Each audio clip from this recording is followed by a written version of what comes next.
Remembers, stay with me until the end, and you'll see how a forgotten river civilization quietly shaped your daily life, your laws. Remembers, your clocks, your systems of control, and why understanding its rise may be the key to understanding our own future. Remembers, I want to begin this story in a way that might feel uncomfortable. Remembers, because the most dangerous thing about civilization is not how fragile it once was, it's how familiar it feels now. Remembers, right now, as you re-listening to this, you are obeying rules you didn't write, trusting systems you don't full understand. Remembers, and living inside structures so large that no single human being can see the whole picture, laws, borders, money, time schedules, governments, institutions, they feel inevitable, almost natural, as if this is simply how the world works. But here's the thought that refused to leave me alone. None of this had to exist. At some point in the past, remembers, human beings lived perfectly well without cities, without laws, without governments, without written records, without borders, without taxes, without time divided into hours and minutes. So the question isn't how civilization rose. Remembers, the real question is far more unsettling. What happened that forced humanity to invent all of this? Remembers, and once it started, why couldn't we stop? Welcome to Empire's Historical. I want to be clear about something from the very beginning. I'm not here as a neutral narrator. I'm not standing above you reciting dates and names from a textbook. I'm here because I'm genuinely haunted by this story, because the deeper I looked into the birth of civilization, the more I started recognizing my own world inside it. This isn't just ancient history. Remembers, this is the blueprint of the life we're reliving right now. For a long time, I believed the same comforting myth most of us grow up with. Remembers, that civilization emerged because humans became smarter, because great leaders appeared, because progress was inevitable. Remembers, but Mesopotamia shattered that illusion for me. What I discovered instead is far more disturbing and far more human. Remember, civilization didn't begin as a dream, it began as a response to pressure. Around 12,000 years ago, remembers, something subtle but irreversible happened in a region of the ancient Near East. Not a single event. Remembers, not a single invention, but a convergence, geography, climate, and human behavior colliding in a way that left no room for turning back. Remembers, two rivers, the Tigris and the Euphrates, flowed through an otherwise unforgiving landscape. For thousands of years, remembers, they had flooded unpredictably, bringing both life and destruction. But as the last ice age loosened its grip on the planet, remembers, those rivers changed their rhythm. The floods became seasonal, the land became predictable, the soil became so fertile. Each year as the waters receded, remembers, they left behind layers of nutrient-rich sediment, natural fertilizer on a scale humanity had never encountered before. Remembers, wheat, barley, lentils, peas, wild plants that once grew sporadically now thrived with shocking reliability. Remembers, for the first time in human history, the land itself began to reward staying in one place. That single shift changed everything. Remembers, because when food becomes predictable, survival stops being a daily improvisation, it becomes a calculation. Remembers, first, nothing dramatic happened. People didn't suddenly build cities or crown kings, they lingered. Remembers, returned to the same camps year after year, watched how plants grew, learned which seeds produced better harvests. Remembers, passed the knowledge quietly from one generation to the next. Domestication wasn't an invention, it was patience, stretched across centuries. And then, that without anyone fully realizing it, humanity crossed a threshold. Remembers, for the first time there was surplus, extra food, food that didn't need to be eaten immediately, food that could be stored. Remembers, counted. That sounds like abundance, but surplus is a dangerous thing, because the moment food can be stored, remembers, it can be controlled. And the moment it can be controlled, human relationships begin to change. Remembers, I keep thinking about how alien this must have felt to the people living through it. For hundreds of thousands of years, remembers, survival depended on movement, on sharing, on personal trust inside small groups where everyone knew each other. Leadership was temporary, conflict was intimate, memory was enough, but surplus broke that model.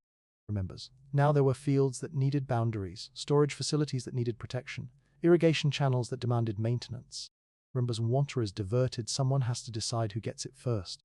That decision, more than any king or battle, is where civilization truly begins. Remembers, because it introduces a problem no human society had ever solved before. Remembers, how do you coordinate large numbers of people who are no longer bound by kinship? Remembers, archaeological sites like Tel Soan and Chogomami reveal this transformation in fragments of mud, brick, and roaded canals. Remembers, these were not cities yet, they were experiments, communities learning, painfully, that managing land and water, managing people.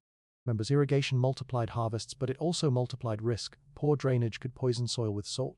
Neglected canals could doom entire seasons. Maintenance became a collective obligation, and collective obligations demand authority. Someone had to organize labor, someone had to enforce decisions. Someone had to absorb blame when things went wrong. Remembers, power didn't emerge because people were evil, it emerged because complexity demanded decision-making. Remembers, and that's the part that unsettles me the most, civilization wasn't built by heroes dreaming of greatness. It was built by ordinary people trying to prevent collapse. Surplus freed some people from farming. That freedom gave rise to crafts, tools, pottery, textiles, knowledge accumulated, technology advanced. Life in many ways improved, but freedom also created dependency. The potter depended on the farmer. The farmer depended on irrigation. The irrigation system depended on coordination. Suddenly, survival wasn't just about skill or effort. It was about position inside a system. Architecture began to reflect this shift. Temporary shelters were replaced by standardized mud brick houses with storage rooms and defined spaces. Uniformity appeared not for beauty, but because standardization makes coordination possible. The same logic shaped tools, containers, even time itself. What I want you to feel here is not admiration, but recognition. This is the moment humans stop living with their environment and start reorganizing it. And in doing so, they reorganize themselves. Once surplus exists, going back becomes impossible. You can unlearn storage. You can unsee inequality. You can unneed rules. Once conflicts outgrow personal trust, civilization locks itself in. And here's the thought that made me realize why this story matters so much today. If civilization began not as a triumph, but as a workaround, if it emerged not from wisdom, but from pressure, then maybe our modern systems are not as permanent or inevitable as they feel. That question, that quiet fear is what pulled me into Mesopotamia. If you're feeling it too, if you've ever looked at the modern world and wondered how we ended up living inside systems no one seems to fully control, then you're exactly where I was when I started this journey. In the next part, we'll go deeper. We'll follow how land and water turn into cities, how cities turn into systems, and how those systems begin to reshape human behavior itself. But before we continue, if this story resonates with you, if you want to keep exploring how empires rise, evolve, and leave fingerprints on the world we live in today, consider subscribing to Empire's Historical. Your support is what allows this channel to keep telling these stories slowly, carefully, and honestly all the way to the end. Because the most important part of this story isn't how it begins, it's where it leads us. And once that quiet surplus appeared, the land itself stopped being just a place to live and became something that had to be managed. I keep coming back to this moment because it's easy to miss how radical it was. Nothing dramatic happened overnight. No walls rose, no kings were crowned, but beneath the surface, something profound had shifted. Nature was no longer something humans merely reacted to, it became something they attempted to control. In Mesopotamia, control always began with water. The Tigris and Euphrates were not gentle rivers. They didn't behave like the predictable Nile, flooding at the same time every year with reassuring regularity. These rivers were volatile. One year they would overflow violently, destroying fields and homes. Another year, they would barely rise at all, leaving crops to wither under an unforgiving sun. Living beside them required attentiveness bordering on obsession. At first, people adapted in simple ways. They built settlements slightly elevated above floodplains. They timed planting cycles carefully. They learned to read the subtle signs of seasonal change, cloud patterns in distant highlands. The color of water, snowmelt arrived from the mountains, but adaptation has limits. As populations grew, as fields expanded, passive observation was no longer enough. The land could feed more people, but only if humans intervened. They began to cut channels. At first, these were modest ditches carved by hand, guiding water toward fields just beyond the natural reach of the flood. But each new channel changed the flow of water downstream. Each intervention created consequences, sometimes beneficial, sometimes disastrous. I imagine the anxiety of those early experiments. One misjudged canal could drown a neighbor's crops or deprive an entire settlement of water. Suddenly, farming wasn't just about soil and seeds, it was about hydraulics, geometry, and coordination changes everything. Because water doesn't care about family ties, it doesn't recognize elders, it flows where physics tells it to flow. To manage it, people had to think beyond the household. Irrigation forced early communities to invent shared responsibility. Canals had to be dug together, maintained together, repaired together. Drainage systems had to prevent waterlogging and soil salinization, problems invisible at first, devastating over time. This is where the illusion of equality begins to crack. Not everyone could contribute equally. Some people understood water better. Some had stronger bodies, some had more time. Others had more at stake, larger fields, better land. There was closer proximity to canals. Gradually, coordination required leadership, and leadership required legitimacy. What fascinates me is how practical this all was. Authority didn't begin as ideology, it began as logistics. Someone had to decide when canals would be repaired. Someone had to allocate labor during planting season. Someone had to resolve disputes when one field received too much water and another received too little. These weren't abstract problems, they were existential. A single decision could determine whether families survived the winter. Sites like Tel Soan reveal just how far this coordination went. Excavations show carefully planned irrigation networks, primary canals branching into secondary channels, with drainage systems sophisticated enough to prevent long-term soil damage. This wasn't improvisation. It was engineering. And engineering requires knowledge that must be preserved. That's another shift we tend to underestimate. Remembers, in small mobile societies, knowledge lives in people. Elders remember, stories teach, skills are demonstrated directly. But once systems grow large, memory alone is no longer sufficient. Remembers, you can rely on oral tradition to remember the precise slope of a canal, the optimal depth of a ditch. Remembers, or the timing of maintenance cycles across dozens of fields. Information had to become external at first. Remembers, that meant standardization. Field plots were measured, canal dimensions were regularized, building techniques became uniform. Remembers, not for aesthetics but because predictability reduces error. Mud bricks weren't just convenient, they were standardized units. It's the same size, the same shape, produced in massive quantities. Remembers, this allowed different work crews to contribute interchangeable parts to large construction projects. I find this moment strangely intimate. It's where human creativity begins to narrow but human capability explodes. Standardization is a trade-off. You lose individuality, you gain scale. The same logic applied to architecture. Remembers, homes developed multiple rooms, storage areas, specialized spaces. These weren't expressions of wealth, yet they were adaptations to surplus. Remembers, grain had to be stored safely, protected from moisture and pests. Storage created vulnerability, vulnerability demanded security. Security demanded organization, and organization demanded oversight. As irrigation expanded, remembers, so did the need for record-keeping. Even before writing formally emerged. Tallies, tokens, marks on clay. Remembers, early attempts to freeze information in physical form. What strikes me is how invisible this process must have felt at the time. Remembers, no one woke up one morning and said, "We are inventing bureaucracy." They were simply trying to prevent chaos. Remembers, but complexity has momentum. Once systems grow beyond a certain size, they begin to shape human behavior rather the other way around. Remember, start making decisions based not on personal relationships but on roles, not on trust but on procedures. This is the birth of what we might call institutional thinking. Archaeological evidence shows settlements reaching populations in the hundreds by around 8000 BC. Remembers, at that scale, traditional kinship-based governance breaks down. Remembers, you can resolve disputes through family mediation when families themselves compete for resources. Remembers, leadership becomes abstract. At Tel Sorwan, labor for canal construction appears to have been organized community-wide. Remembers, with households contributing different forms of work. This implies planning, scheduling, remembers, and enforcement, the early scaffolding of administration. I keep imagining the psychological weight of this transformation. Remembers, for most of human history, power was immediate. You could see who led. You could challenge them directly. Remembers, but now authority began to reside in systems, in schedules, quotas, expectations. You didn't argue with the river. You didn't argue with the canal schedule. You adapted or you suffered. The land itself became a silent enforcer. Remembers, and then there's Chogamami. This site pushes the story even further. Its irrigation channels extended kilometers from the settlement. Remembers, capturing seasonal floodwaters with check dams and distributing them across vast agricultural territories. But this wasn't survival anymore. This was optimization. Tree crops appear in the archaeological record. Here dates. Remembers, figs, plants that take years to mature. This signals something profound. Long-term planning. Remembers, planting a date palm is an act of faith in stability. You are betting that the system you live under will still exist years from now. Remembers, that your labor won't be erased by war, drought, or collapse. It's an astonishing leap of confidence. But long-term investment also deepens inequality. Not everyone can afford to wait years for returns. Remembers, those with access to water, land, and labor accumulate advantages that compound over time. Remembers, residential compounds at Chogamami vary dramatically in size and complexity. Remembers, some households clearly controlled more resources than others. This is not yet class in the modern sense. Remembers, but it's the beginning of stratification. What unsettles me is how morally neutral this process appears archaeologically. Remembers, there's no evidence of tyranny, no signs of oppression carved into stone, just differential access. Accumulating quietly, civilization doesn't announce inequality, it normalizes it. Remembers, and the systems that manage resources inevitably end up managing people. As irrigation networks expanded, where coordination began to exceed the capacity of informal leadership, the scale demanded specialization. Remember, engineers, supervisors, record keepers, these roles didn't exist before surplus, they couldn't exist. Reminder, once they did, they changed how society thought about value. Not everyone needed to produce food anymore.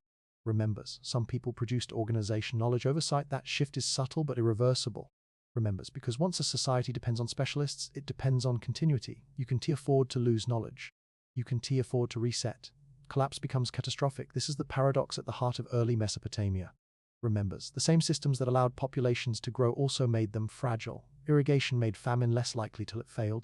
Remembers, at which point famine became devastating. Centralization increased efficiency until it broke, leaving no fallback. Remembers, by attempting to master nature, humans bound themselves to their own creations. And yet, despite all of this, remembers, the pull of irrigation was irresistible. Because it worked, harvests increased, surpluses stabilized communities. Remembers, craft production flourished, trade expanded, life expectancy likely improved. Children survived at higher rates. Remembers, settlements endured.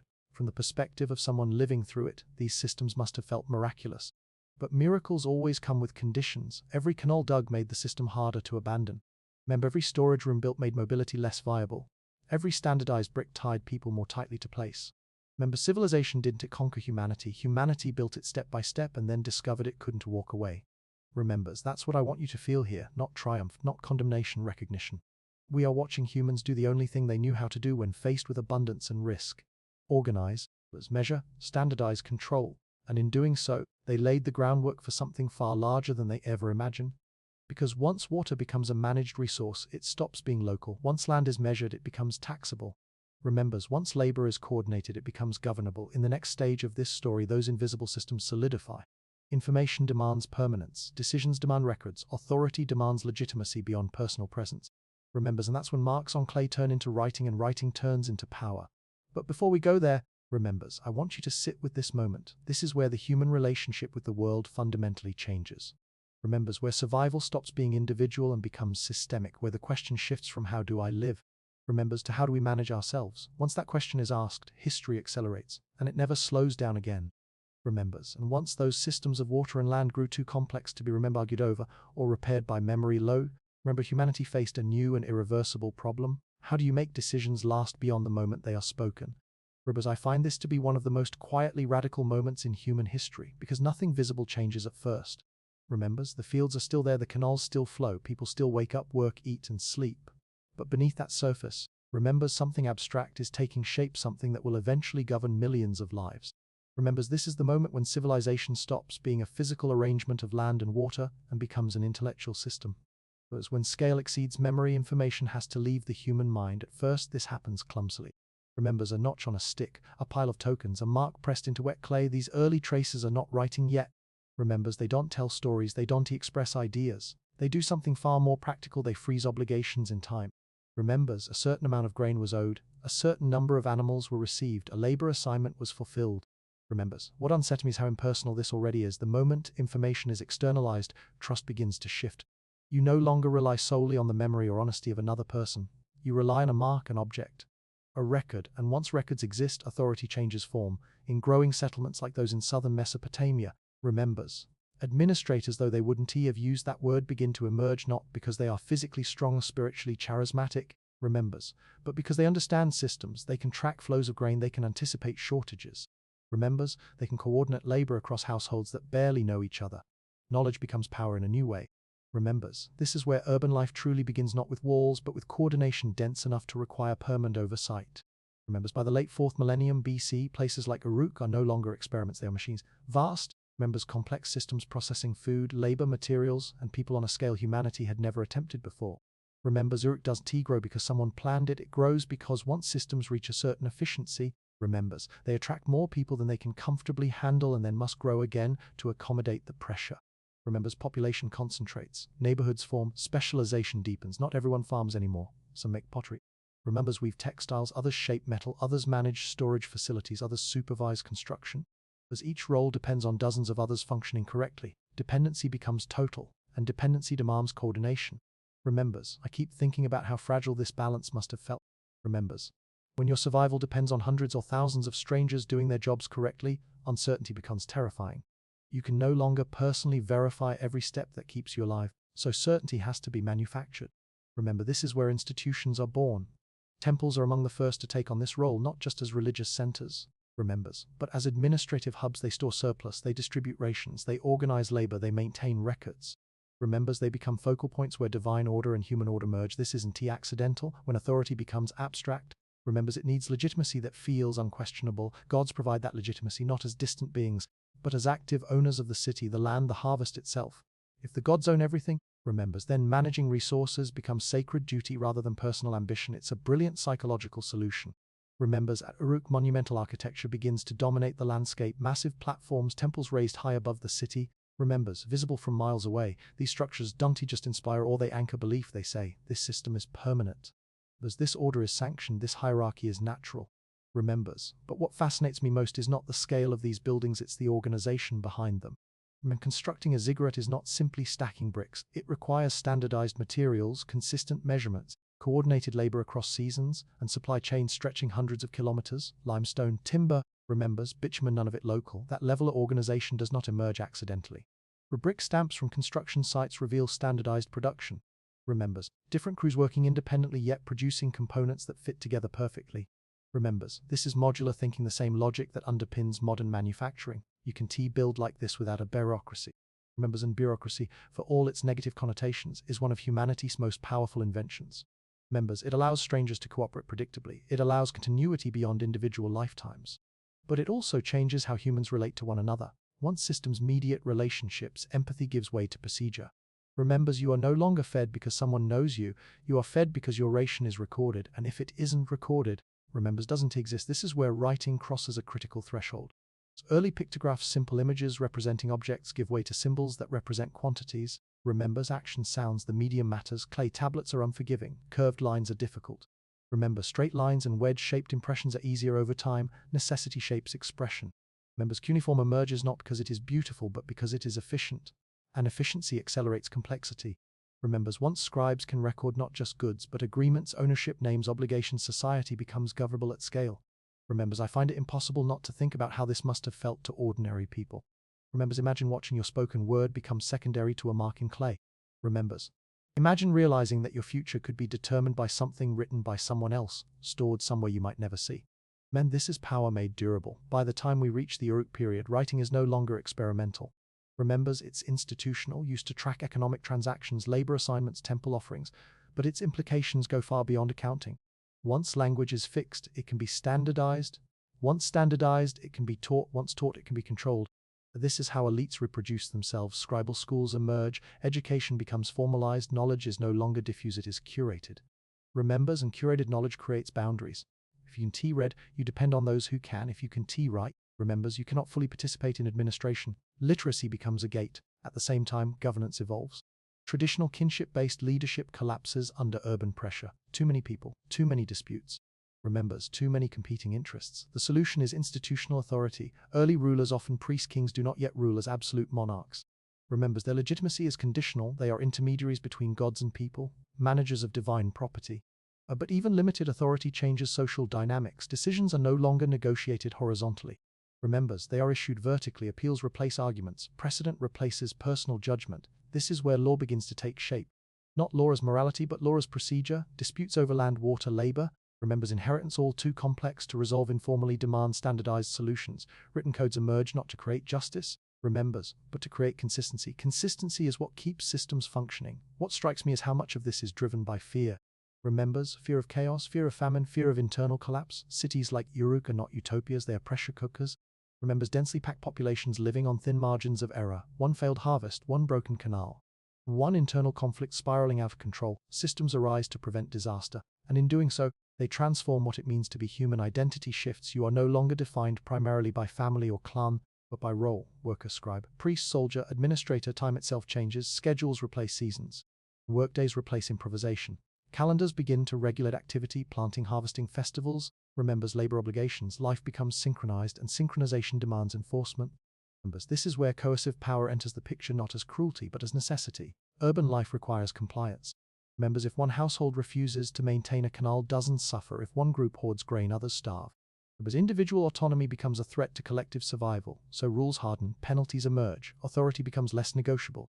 Remembers, yet despite all this, people continue to come. Uruk swells to tens of thousands of inhabitants, the largest city the world has ever seen.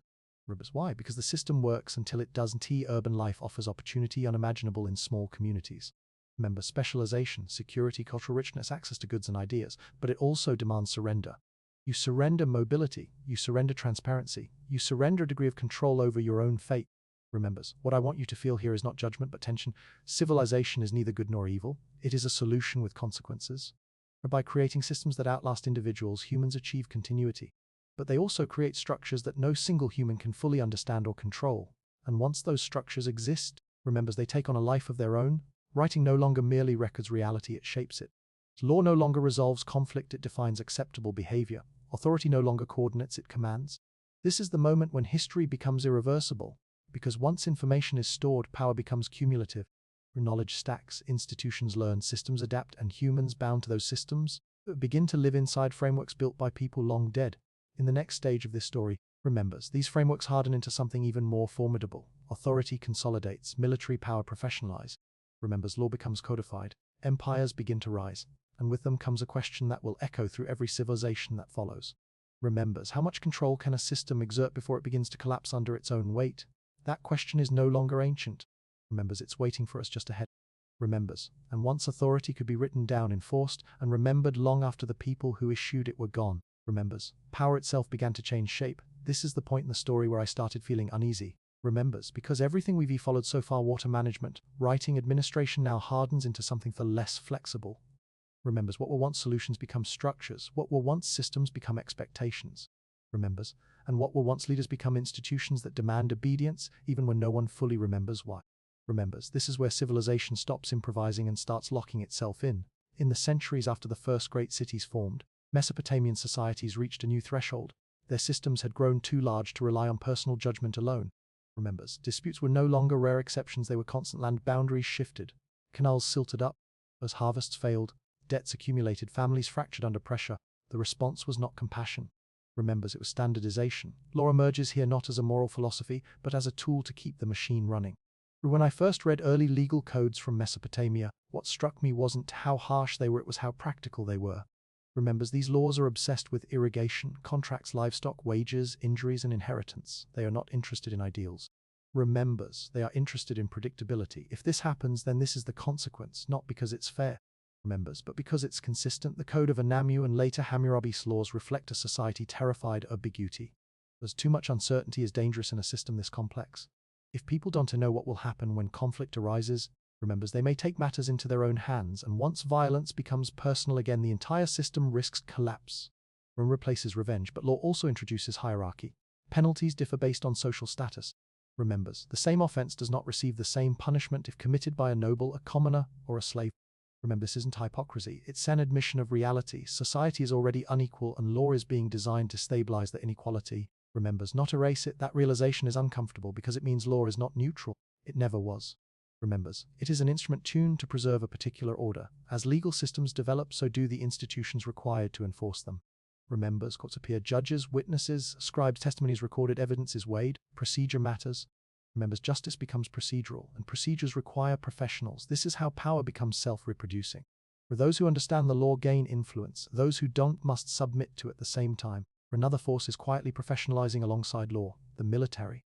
Remembers, early cities relied on citizen malicious farmers who picked up weapons when needed. Remembers, but as territories expanded and conflicts became more frequent, this model failed. You cannot defend irrigation networks. Remembers, trade routes in urban centers with part-time soldiers. War becomes a permanent condition, so armies change. Remembers, they train year-round, they standardize equipment, they develop tactics, they demand constant funding. Remembers, this is one of the most dangerous feedback loops in history, because professional armies require resources, and resources require expansion. Territory becomes security, security demands conquest, conquest demands administration.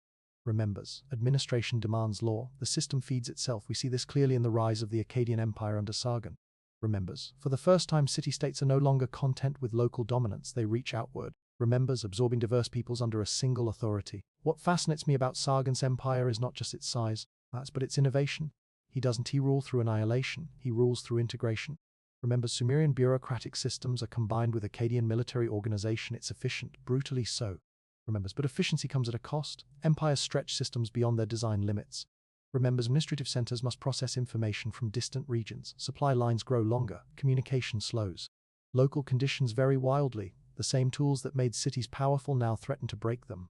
We see this pattern repeat over and over. The Neo-Sumerian state under Anamu and Shulgi represents an extraordinary attempt to regain control through reform. Remembers, weights and measures are standardized. Record keeping becomes meticulous. Remembers, livestock management centers like Drium process tens of thousands of animals with astonishing precision. Remembers, this is bureaucracy at its peak, and yet even here cracks appear. The more refined the system becomes, remembers, the more energy it consumes just to maintain itself. Administrators multiply, soldiers demand wages. Construction projects grow, monumental ziggurats rising not just as religious symbols, but as declarations of control. I imagine the psychological impact of these structures, massive towers dominating the skyline, visible for miles. Remembers, reminding everyone who governs the land and under what authority. These buildings are not just architecture. They are ideology in brick form, but ideology cannot feed people. As empires expand, Remembers, they become vulnerable to forces they cannot easily manage: climate shifts, population movements, internal dissent. Remembers, the Amorites do not conquer Mesopotamia through sudden invasion. They drift in, slowly settling, integrating. Remembers, waiting. The system weakens from within. This is another moment that feels painfully familiar, where collapse does not announce itself with fire and conquest. It arrives quietly as maintenance becomes harder. Remembers, as loyalty frays, as authority feels distant. Babylon rises from this instability, and under Hammurabi, the system reaches a new level of sophistication. His legal code is not just comprehensive, it is aspirational. Remembers, it attempts to govern every aspect of life, from trade to family to crime. This is the dream of total order, and for a time it works. Babylon becomes a center of law, learning, administration, and power. But the same logic persists. Expansion requires force. Force requires innovation. Innovation accelerates conflict. The Assyrians perfect this logic. Remembers, when I studied Assyrian warfare, I stopped thinking of ancient armies as primitive, their military organization as terrifyingly modern. Remember, standing armies, iron weapons, siege engines, intelligence networks, psychological warfare. They do not just defeat enemies. They dismantle resistance. Deportation becomes policy. Populations are relocated, not exterminated. Remember, skilled workers are redistributed across the empire. It's sufficient and chilling. What unsettles me most is how rational it all is. Remembers, the Assyrians are not villains in a story. They are problem solvers operating within a system that rewards domination. But systems built on coercion are inherently fragile. They require constant enforcement. The moment pressure eases, Remembers, rebellion erupts. Ashurbanipal's library, with its vast collection of texts, represents one of the great ironies of history. Remembers, at the height of Assyrian power, the empire turns inward to preserve knowledge, as if sensing its own impermanence. Remembers, and then it collapses. Babylon rises again under Nebuchadnezzar, not through innovation but through inheritance. Assyrian military techniques, Mesopotamian administrative systems, ancient engineering knowledge. Remembers, the Neo-Babylonian period is magnificent: walls, gates, processional ways, gardens, real or imagined. Remembers, but magnificence is expensive. Resources pour into monuments while political stability erodes. Succession disputes weaken leadership. Remembers, external powers adapt faster. The Persians do something revolutionary. Instead of ruling through fear alone, Remembers, they rule through tolerance. They adopt local systems. They allow traditions to continue. Remembers, they prioritize mobility and flexibility over rigid control. Cyrus does not destroy Babylon, he absorbs it. And in doing so, he reveals the ultimate vulnerability of the Mesopotamian system. It was designed for homogeneity. Remembers, for cities, not continents, for shared culture, not diversity. The Persian Empire succeeds not because it rejects Mesopotamian civilization, Remembers, but because it loosens it. This is where the story stops being about empires and starts being about legacy. It's because even as political control shifts, the systems remain: law, writing, mathematics, astronomy. Remembers, administration, they migrate. Aramaic replaces cuneiform not because it is superior, but because it is simpler, more adaptable. Knowledge becomes portable. Civilization sheds its skin. What I want you to feel in this part of the journey is not despair, but clarity. Every system we've followed, law, military, empire, emerges to solve real problems, none of them born from cruelty. Remembers, they become dangerous when they outgrow their original purpose. Power concentrates because coordination demands it. Remembers, violence professionalizes because systems must defend themselves. Empires expand because standing still feels like weakness. Remembers, and collapse arrives not as punishment but as consequence. In the final part of this story, Remembers, we'll step back and ask the question that has been quietly forming beneath everything we've explored. Remembers, what did Mesopotamia leave behind once its political power vanished? Because the most important empires don't rule forever. Remembers, they teach humanity how to live and how to repeat its mistakes. Remembers, and when the last empire falls, when the banners are lowered and the cities change hands, the most important question is no longer who rules the land, it is what survives after power disappears. Remembers, this is where I want to slow down with you, because history has trained us to pay attention to collapses as endings. Remembers, the fall of Babylon, the conquest by Persia, the disappearance of cuneiform, it all sounds like closure. But Mesopotamia did not end, it dissolved, and dissolution is far more powerful than destruction. When Cyrus and Babylon in 539 BC, Remembers, almost nothing happened in the way we imagine conquest. No great sack, no mass slaughter, no burning of libraries. Remembers, instead the city opened its gates, the temples continued their rituals, administrators kept their posts. Remembers, grain still moved through warehouses, records were still kept. From the outside it looked like continuity. Remembers, from the inside something profound was changing. Political authority shifted, but the operating system of civilization remained intact. Remembers, this is the moment when Mesopotamia stops being a place and becomes a legacy. I keep thinking about the scribes during this period. Remembers, men trained from childhood to master an impossibly complex writing system, thousands of signs, years of memorization. Remembers, endless copying of tablets for generations. This skill had been the gateway to power, status, and stability. And now, quietly, its usefulness was fading. Aramaic, with its alphabetic simplicity, spread through trade administration. Remembers, it didn't require decades of training, it didn't belong to temples alone, it moved easily across cultures and borders. Remembers, no decree banned cuneiform, no one outlawed the old ways, they simply became impractical. Remembers, this is how civilizations truly end, not with violence but with irrelevance, yet even as cuneiform retreated from daily life, remembers, the knowledge encoded within it refused to disappear. Persian administrators understood something crucial.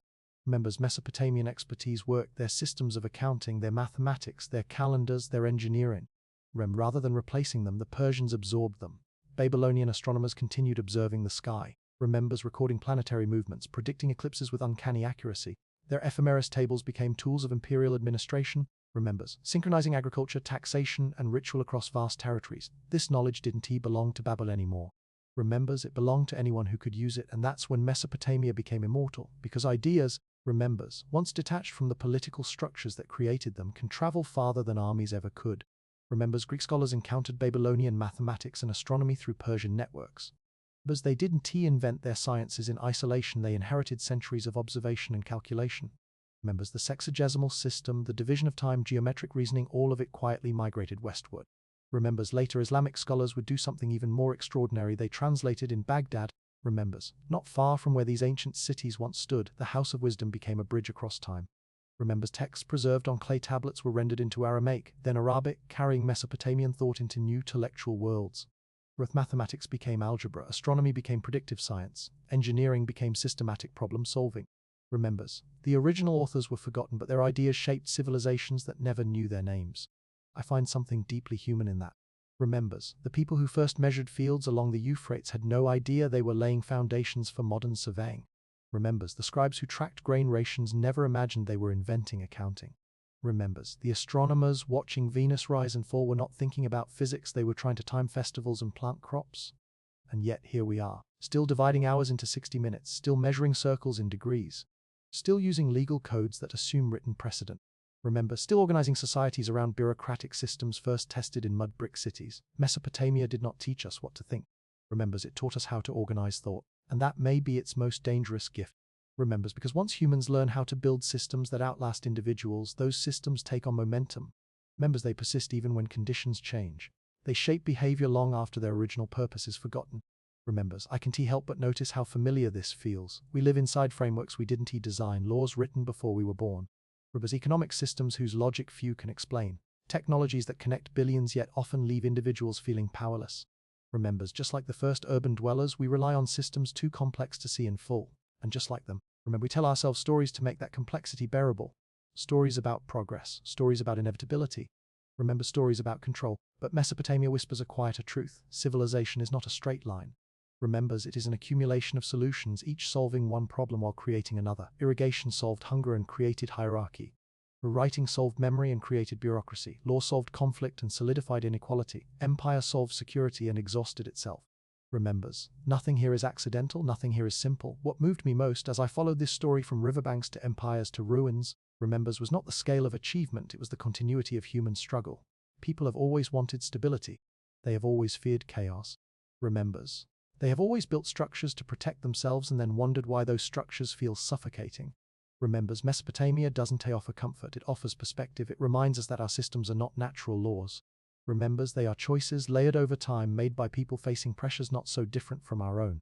Remembers, and if those systems were built, they can also be changed, but only if we understand them. That ultimately, remembers, is why I want to tell this story the way I did, not as a list of dates or empires, but as a lived process.